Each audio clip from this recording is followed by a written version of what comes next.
Hello and welcome to episode 204 of AvTalk. I am Ian Petchnick here, as always, with Jason Rabinowitz. And how's it going, Ian, on this rather slow week? Slow. I am so incredibly thankful. It has been a slow week. There have been no balloons.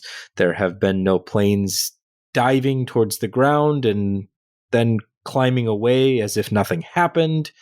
There have been few, if any, incidents, thankfully. It's been a quiet week, and I am so very glad after all that has happened already this month that happened. Yeah, I mean, there was one incident this week. You misidentified the panda flights. Yeah. Yes. Well, it's been nice hosting this podcast. Yes. It's been nice hosting this podcast. It's been nice working at Flight Radar 24. I shall take my leave. Of all the ways to meet your end. All the ways to go out.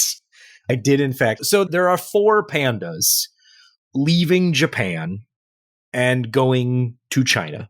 Never should have let pandas book their own air travel. I know, that's the problem. They sent 3 on one flight and they're sending 1 on another, and I mixed them up and posted that on the internet. But points to the person on Twitter who called it just absolute pandemonium. I thought that was very well done. Some nice wordplay. It was all meant to be. And a good time was had by all. But other than that, yeah, a slow start to the week for the most part. We had some planes, trains, and automobiles with a flight by President Joe Biden on his travels to Ukraine. So that was interesting. A bit of plot thickening and detective work on the part of folks trying to figure out how it was done and things like that. But other than that, not too much to start this week. Last week, some things did happen, and Jason and I will argue about one of those in a minute. I promise that will be a vigorous and spirited debate. But first, a very interesting thing happened at the end of January, last month. That's the word I was looking for. The blocks of 30 days, that thing. Sometimes last 28, month, sometimes 30. You know. Yeah, yes. I'm counting on my knuckles, the old song about how many days the month has. Anyway, 2 Alaska Airlines flights, almost back to back, departing Seattle. Both going to Hawaii. And that's kind of important in a minute, suffered tail strikes on departure. One of them was a 737-900 ER, and the other was a 737 MAX 9, both flying from Seattle to Hawaii and both suffering tail strikes. On the same runway.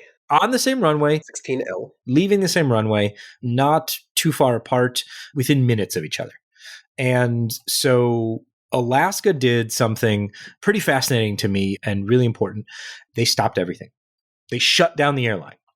Brett Payton, who was the on-duty director of operations for the airline, said, "We're not departing any more flights." There is no way that 2 tail strikes within 15 minutes of each other is a normal occurrence. That just doesn't happen. Something's wrong.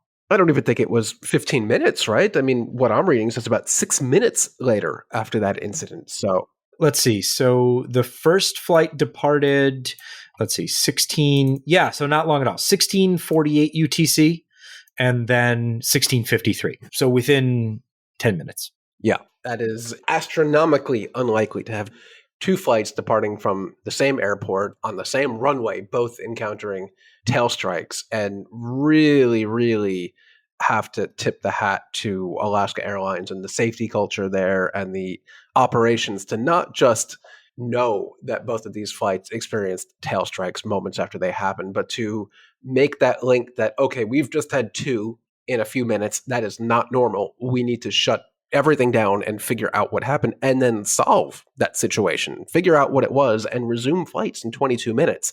That is an exceptional example of safety prioritized over everything else. It's really good recognition that something was wrong, something they needed to fix, understand, and then possibly fix, or just, I guess, write off possibly as just a really unlikely coincidence. But this was just really, really stellar work all around in Alaska.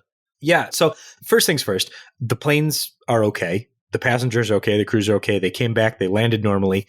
The 737 MAX 9 and the 737 900ER, both have tail skid plates, and they absorbed all of the energy, thankfully, and both aircraft were able to be put back into service after an inspection. And the passengers made it to Hawaii with only a few hours delay. But what happened is the takeoff performance calculation tool that is used by Alaska Airlines is called Dynamic Source. And the aircraft weight and balance data, how many people are aboard, how much cargo is aboard, how many bags are aboard, how much fuel, all of that fun stuff is plugged into this software. And then it spits out the takeoff performance data. So how much thrust the pilot should use to take off and trim values and things like that. And the idea is that using this software allows the aircraft to get off the ground as efficiently as possible while using the least amount of thrust, because it uses the least amount of fuel and it saves wear and tear on the engines and saves fuel. In this particular instance, there was a bug in the software that was sending very, very, very underweight values to the airplane. And so I'm quoting from the Seattle Times article by Dominic Gates from last week, where he's quoting the Alaska pilots as saying there was a 20 to 30,000 pound error. So that's a lot of pounds. And that led to some seriously underperforming takeoff calculations. And so they had enough power to get off the ground, but it also led to the tail strikes. So they found the bug. They came up with a workaround so that they could continue operating flights. And that happened in about 20 minutes. As Jason mentioned, 22 minutes they were shut down for. And then they fixed the bug in the software and were able to no longer have that issue. So good on Alaska for doing all of that and doing it so quickly. Yeah, there must have been a pretty glaring bug in the system there to be able to recognize that, fix it, and patch it, and resume flights in 22 minutes. That's quite something. Can't accomplish anything at my company in 22 minutes, let alone identify a bug in a flight safety critical mission like that and be able to patch it. So I'm sure there's a lot more to this story that we will not know. And why did it only impact Alaska and nobody else? Well, I'm sure this software is used by other airlines, but very, very interesting situation that thankfully had a good outcome in this case. Yeah. And again, from Dominic Gates' article in the Seattle Times, which we'll put in the show notes, the software, he says the software had been tested over an extended period of time, but the bug was missed because it only presented when many aircraft at the same time were using the system. Well, so basically it was rush hour and it broke. It's a good thing airlines don't operate on like a banked schedule or a whole bunch of flights that go out at once. Yeah. Yeah, that was sarcasm. That's exactly how airlines work. They fixed the issue to get the aircraft moving in about 20 minutes. And then it says 5 hours later, the software was permanently fixed. So now they have a test for what happens when the software is under high load. Don't really understand that, how high load, more flights could mean the software just kicks out incredibly inaccurate data. But that's going to be a very, very pointed conversation with some software developer somewhere. I'm absolutely certain of it. So last week, there was what is now, I believe, the longest flight to nowhere. There have been some long ones, but this one may be the world record holder. Hopefully ever. Oh, yeah. If this gets topped, I really hope it doesn't. So Air New Zealand was operating its Auckland to JFK service. And they operate to Terminal 1 at JFK. And what happened is Jason ruined the terminal for everyone somehow. This is your fault, Jason. Mm-hmm. There was an electrical issue. A fire happened. So the terminal was closed for a few days. A lot of aircraft were affected in the initial kind of closure, which I'm still confused about because it sounds like they knew they weren't going to be able to use the terminal long before they actually told anybody they couldn't use the terminal. Yeah. Is that... Because I want to clear. Yeah, the whole situation with JFK Terminal 1, which is like, if you've never been there, is like the oddball other miscellaneous international airline terminal at JFK. So it's this weird hodgepodge co-owned by Lufthansa, JAL, Korean, and Swiss, I feel like. I don't know, someone else. It's a group of airlines that doesn't make any sense, but it's this weird other terminal. They're knocking it down in a couple years, rebuilding it. But what happened was there was an electrical fire, like Ian mentioned. The entire terminal just lost power. It was not operational. And unlike how many people on social media came to say, let's say, why couldn't they just go to other terminals? Well, it's JFK, and there isn't, on a good day, there isn't a lot of spare capacity. There isn't a lot of gates on a good day at other terminals. So some of these aircraft had to turn around. Some of them diverted. Some of them went to Newark. Some of them went to Boston or Washington, or even quite a few far out destinations. But Stewart, yes. Norse Atlantic, who is definitely not Norwegian, pulled a Not play at all. straight out of the Norwegian playbook, which was divert to Stewart, north in the suburbs, like at least an hour north of New York, and have passengers check in at JFK, shuttle bus them up to Stewart, and operate them out of there. And it's actually a pretty elegant situation that they pulled off. But yeah, the Port Authority of New York and New Jersey operates the airport itself, but the airport's terminals are all kind of self-governed little fiefdoms doing their own thing. They don't really cooperate with each other. They don't communicate. And what essentially happened was the terminal at some point declared that it was closed. It was not able to accept any inbound flights, and flights that did land for a while ended up at hard stands, or they scrambled to find other gate space. And at some point they issued a notum saying, Terminal 1 is closed, please go away. And a lot of airlines did. They diverted to other airports, but then there were a few, Korean and most noteworthy, of course, Air New Zealand decided, you know what? I don't want to deal with that. I'm going home. And Air New Zealand was already 8 hours into its flight from Auckland to JFK, which is already one of the longest flights in the world, and the longest in their network, for sure. And they decided to return all the way to Auckland instead of trying to get access to another terminal at JFK, which may or may not be possible, or diverting to another airport in its network, or at least in the US, let alone in New York. And instead, they diverted all the way back to Auckland for a 16-hour, 5-minute flight to nowhere. Airtime. That is purely airtime. That does not include the time it took to board the aircraft, push back, take off, land, get back to the gate. So people were probably on this aircraft for close to 18 hours to go nowhere. Not ideal, but a lot of people said, our Twitter mentions were rife with, why didn't they just land in New York anyway? Or why didn't they divert to Los Angeles? Or they were near-ish to Hawaii when they turned around. So why didn't they go to Hawaii? Good question. Or somewhere else.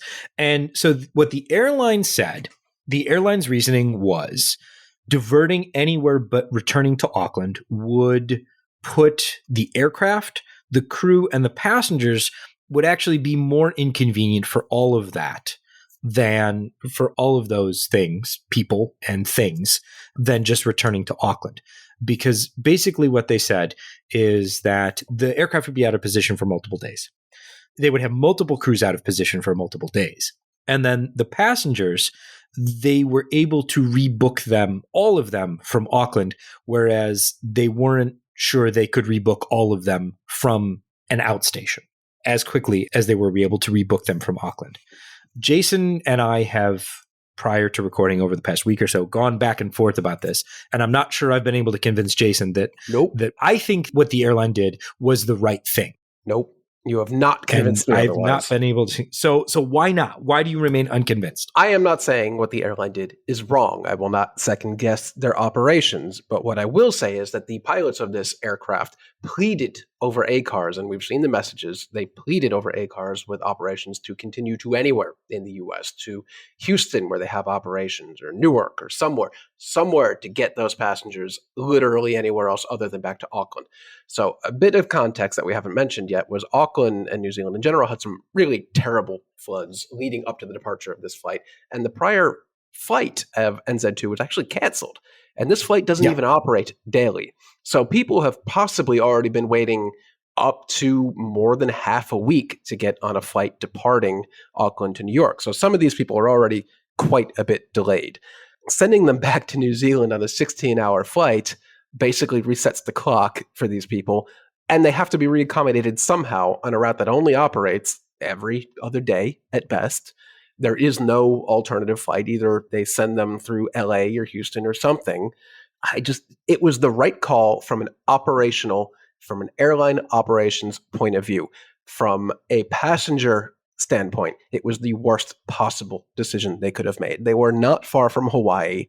As a minimum, I would have landed in Honolulu, offloaded the passengers there, made them United's problem because they are a Star Alliance member. They could, I'm sure, gotten most, if not every one of those people out on the many United flights out of Honolulu every day, because not everyone on that New Zealand flight was probably terminating in New York. I know for a fact there are plenty of people who connect onward from New York, which is kind of crazy to think about. You've just gotten off a 16-hour flight and you're going to go connect onward to somewhere. But Poughkeepsie. Sure, Stewart. But if not Honolulu, they could have gone to LA, they could have gone to Houston, they could have found somewhere in the New York area, or the Northeast at least, and shuttle the flight crew from the New York area to Boston or DC. It's not an impossibility. Also, diverting to Hawaii, taking a 24-hour penalty for the crew to get some rest, or 8 hours, I guess, to get some rest, get back in the air. That's about the same amount of time it would have taken that aircraft to go all the way to New York, turn around in a few hours, and then go all the way back to Auckland. So I just don't understand how turning around and going back to Auckland was the best move. Maybe it was in the purest point of view of we need this airplane back as quickly as possible, but that airplane wasn't coming back immediately in the first place. So did they really need it back that quickly? I don't think so. All right. That's it. That's it from you. No rebuttal? No, I'm going to leave it there because it happened. The airline did its thing, and I'm giving my point of view what the airline says, and I'm going to stick with them. I'm going to let Jason make a very well-reasoned and dispassionate argument, and I'm going to leave it there for the moment. And I'm going to ask everyone to email us at podcast@fr24.com. And I want to hear your thoughts as well. Did Air New Zealand do the right thing by returning to Auckland as quickly as possible? Or should they have continued on, landed somewhere and offloaded the passengers and gone from there? So podcast@fr24.com. Give us your thoughts. I'm keen to hear what our listeners think. Yeah. And again, not the only airline that did something along those lines. Korean also returned back to Seoul, though I think it was 12 hours. It was about 13 12 hours. And 12 and change. Absolutely brutal, terrible. But 16 hours, I hope, is the longest unintentional flight to nowhere we will ever see, because it's going to be really hard to beat that. Yeah, I'm not really sure how.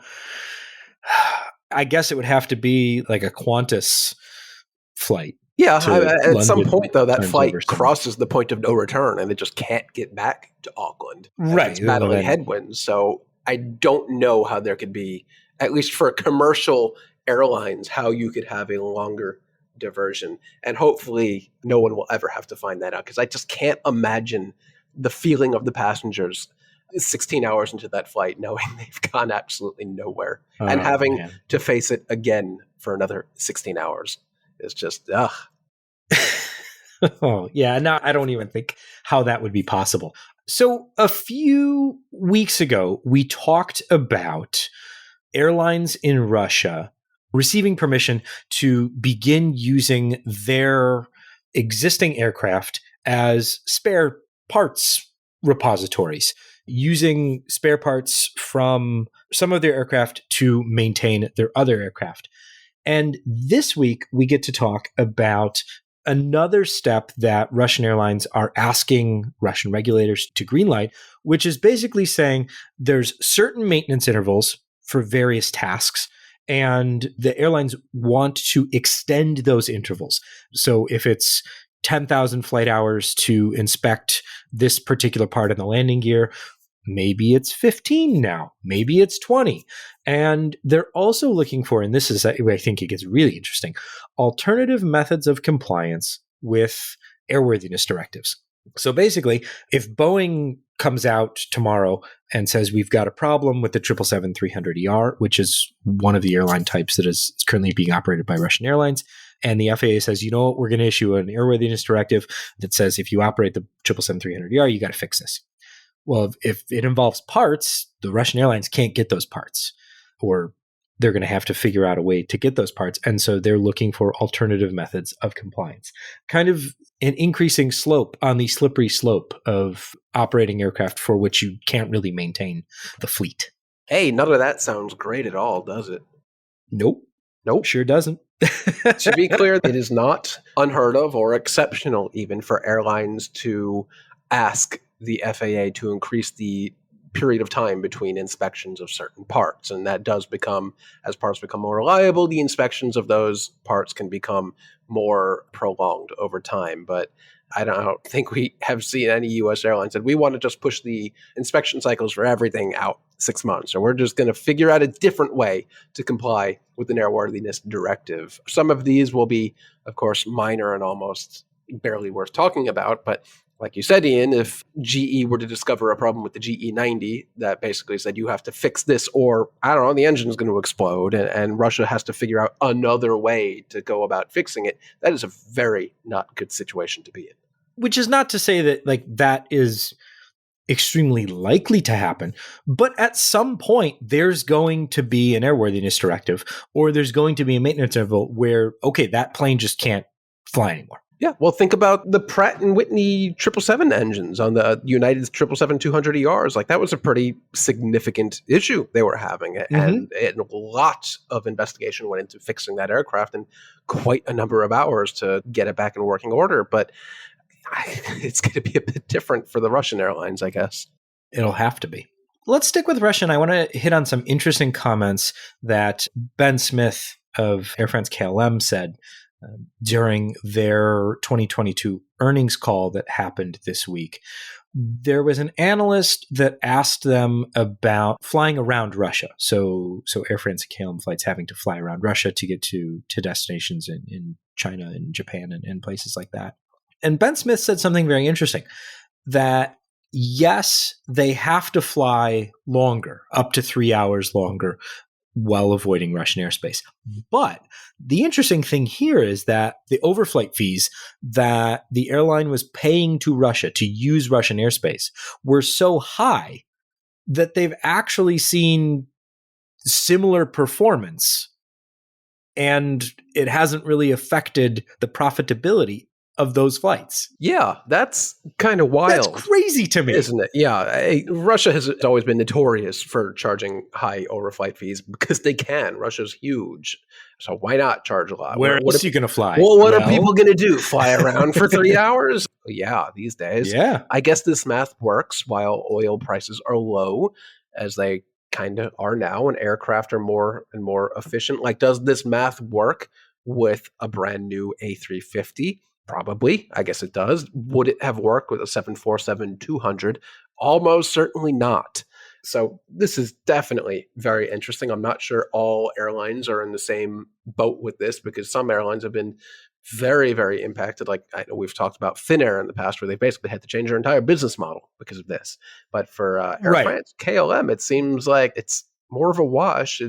The only downside, I guess, is that if it's 3 hours extra each way for these flights, that's 6 hours round trip that aircraft is not available to do something else. And as Air New Zealand has taught us, that's very important for that airplane to be where it's needed at any time. Indeed, it is. So yeah, I just thought that was a very interesting comment from Ben Smith at But that could change at any moment if oil prices go up. If the price of oil, yeah, exactly. If the price of oil goes up, then that comment becomes much different. Speaking of comments from airlines, Volaris is hopeful that Mexico will receive a Category 1 rating within 6 months from the FAA, which opens all kinds of doors to Volaris reopens all kinds of doors for Volaris and other airlines in Mexico. We've talked about this before in the context of both Mexico and I think Malaysia, I believe is the... I think so. Yeah. Indonesia? Maybe, yeah. I think as well. Probably as well, yeah. And the idea here is that with a Category 1 rating, Mexican airlines can open up new routes to the U.S. and U.S. airlines can add code shares to Mexican airlines operating routes, and all sorts of good fun stuff can happen because their safety rating from the FAA is at the highest level. So interesting to hear them put a a time frame on it, given how much airlines or airframers putting timelines on things that the FAA is going to do has been looked down upon in recent history. But if they're saying 6 months, sure, why not? This is definitely dragged on a lot yeah. longer than I think anyone had suspected it would. So the FAA must have really identified some glaring issues in Mexico's aviation sector, let's say, because this is everything from air traffic control to airports to everything in between. So there must have been some major issues at hand for it to take this long with a country that has so many airlines and so many routes operating between the US and Mexico. This is a major impact. I don't think anyone thought it'd be going on for quite this long. Yeah. The time frame here is just, I thought we would be done with this by now as well. Also this week, this was an interesting one that is just rather unfortunate, not nearly as long as the Air New Zealand flight, but a Japan Airlines flight that was flying from Tokyo to Fukuoka missed curfew. Oh, no. There was poor weather in Tokyo and they had to do an aircraft swap. And so the plane took off late and they couldn't make the 10 o'clock curfew. And then they didn't have enough fuel to divert all the way back to Tokyo straight away. So they had to land in Osaka. Then they had to switch the crew and then they went all the way back to Tokyo. So not a long flight by any stretch of the imagination, but super annoying. So the curfew is 10 p.m. and at 10 p.m., they made a loop near the airport, basically, but they were still at 15,000 feet. It's not like they were on final approach and the aircraft was like, no, or the airport was like, no, we're closed. Go around and go away. It didn't quite come as close to that, but it's weird to me that could they not fly a few knots faster to get there? I mean, yeah, apparently they needed prior written permission to break curfew and land. And if you're familiar with Japanese culture at all, they probably would have had to fax that in. Something.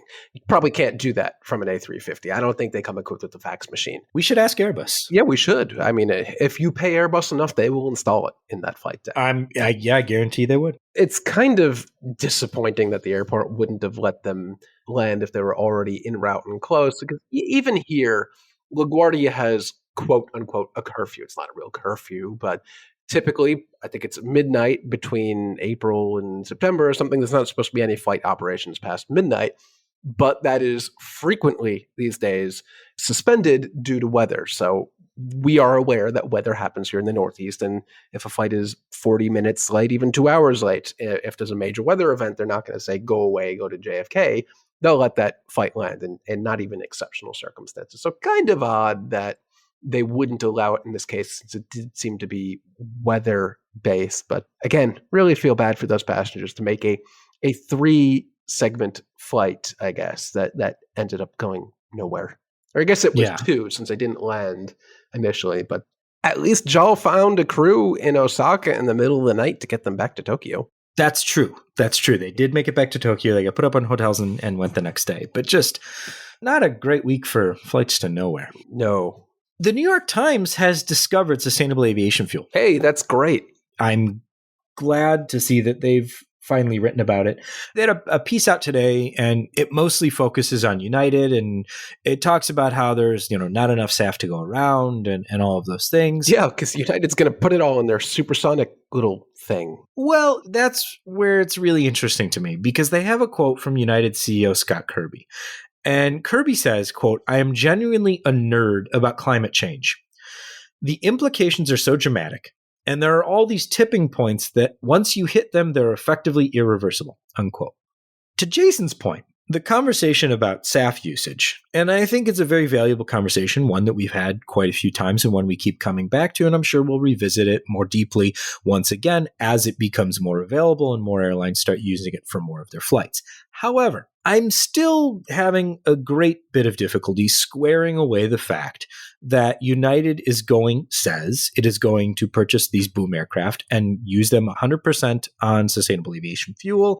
And then Scott Kirby says this, that he's a genuine nerd about climate change, and there are tipping points that are effectively well, Scott Kirby has definitely been outspoken in the past about how carbon offsets are nonsense, and they are not a solution. They are barely even a Band-Aid on the problem, and United doesn't really not like a lot of other airlines, they don't offer that in the booking path. So I do agree that of most airline CEOs, Scott Kirby has been the most vocal about how what the industry is doing now I'm is. not disagreeing with that. Yeah, then how do you square that with, Yeah. well, SAF is really limited, but what we're going to do is take our limited supply and burn the hell out of it in a supersonic aircraft that just nobody needs at 4 times the rate of a conventional aircraft. So all that is to say is that I'm glad the New York Times is taking an interest in the issue, but the piece to me, it didn't even really scratch any of the surfaces here beyond just kind of a general overview. So a good start, but let's catch up.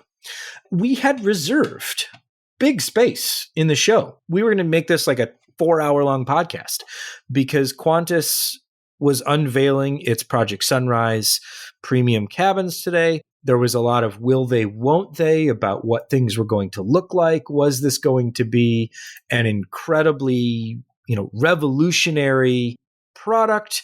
And the answer is Nope. Looks like a business class seat. Yeah. So Qantas's Project Sunrise A350-1000s, Airbus won the Project Sunrise competition here for these aircraft that are going to fly between Sydney, or is it Perth? No, Sydney and New York, like very, very long flights that hopefully don't return to Sydney and have Right. an 18-hour diversion. But they revealed the concepts or the renderings of the first and business class seats, which are fine, nothing special.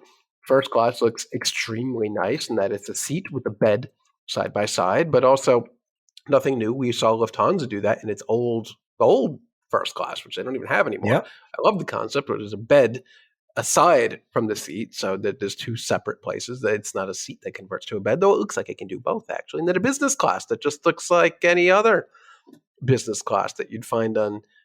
It almost looks like the LL seat, actually. The same kind of United Polaris LL, just staggered 1-2-1 seat. There's a door that doesn't really add any value, but adds weight to the aircraft. There's nothing really special. It is a low density aircraft. There are only 238 seats, so that's quite a low number for an A350-1000. But there were really no details announced, or most of the people, 40 people in premium economy and 140 in regular economy, really no details about what will be back there. And it's not like we saw anything that Air New Zealand announced where they'll have those, I don't remember the marketing term for it, but those kind of Skynest, where economy passengers will be able to rent like a bunk bed for an hour or a couple hours to go get some rest. Qantas didn't announce anything like that, and these flights will be even longer.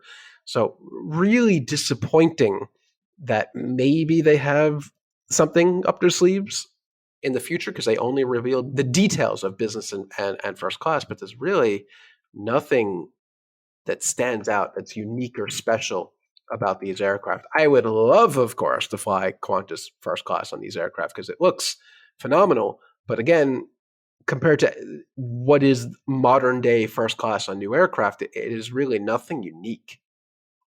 A little disappointed. Yeah. Not that I have, Qantas first class booking anytime soon. Yeah. I am not personally disappointed because I will never book something like that on my own dime. I mean, I'm flying to Japan in less than 2 weeks in regular old economy, but somebody is probably very disappointed, someone who has a lot of money. To end the show, I want to follow up on some listener feedback that we've had over the past couple episodes. One is that our discussion, two listeners pointed out, thankfully, about our discussion about the 25-hour cockpit voice recorder standard and how Jason and I have both been lamenting its non-availability in the US. We should mention that we are talking about US specifically. European Union Aviation Safety Agency has in fact mandated since 2000 that this be available. So it exists. The technology is there. What we're arguing for is that the US should mandate it. And I think that would go a long way towards making things better on that front. So that's one thing to keep in mind. But yes, EASA has already mandated that. And then we got an in-depth discussion from one listener about Air India's aircraft order. And some of the things they point out are I think, rather helpful to keep in mind when we're discussing the massive letters of intent that Air India signed with Airbus and Boeing, one of which is the Tata Group's other businesses involve joint ventures and manufacturing for both Boeing and Airbus, including some military stuff that goes to the Indian Armed Forces, as well as some HR and finance jobs that Boeing has outsourced to a Tata-owned company in India. There's also the fact that no one really knows for sure what's going to happen with all of the Air India and Tata-owned sub-branded airlines. So you've got Air India Express, Vistara, Air Asia India, and there's a mix of full-service carriers, there's a mix of low-cost carriers, and what's going to happen with all of those consolidations as things start to move. What we talked about, I think last week, is as things start to move into kind of an Air India and an Air India Express dichotomy. Those are some of the other things to keep in mind. And this particular listener also questions why they ordered the 777X. That one I don't have any answer for you on. Nope. It'll be interesting to see if they ever take delivery of them. I'm guessing no, but time will tell. Time will tell. And then I messed up publicly at the top of the show. Jason messed up publicly in the last episode. He misspoke and deeply regrets it that he said Flybe was operating ATRs, when in fact everyone knows they were operating Dash 8s. I think we had just come off of a discussion about ATRs. So I think that's where Jason's brain was. And we don't know turboprops here in the US. I'm sorry, they're all the same to me. We can all forgive him, right? Right. Okay. That's the show. We messed up and we have apologized, and we hope, dear listeners, that you will forgive us, because I guarantee we'll mess up more in the future. But until we have another chance to mess up, I will say that this has been episode 204 of AvTalk, and that I am Ian Petchnick, here as always with Jason Rabinowitz. Thanks for listening.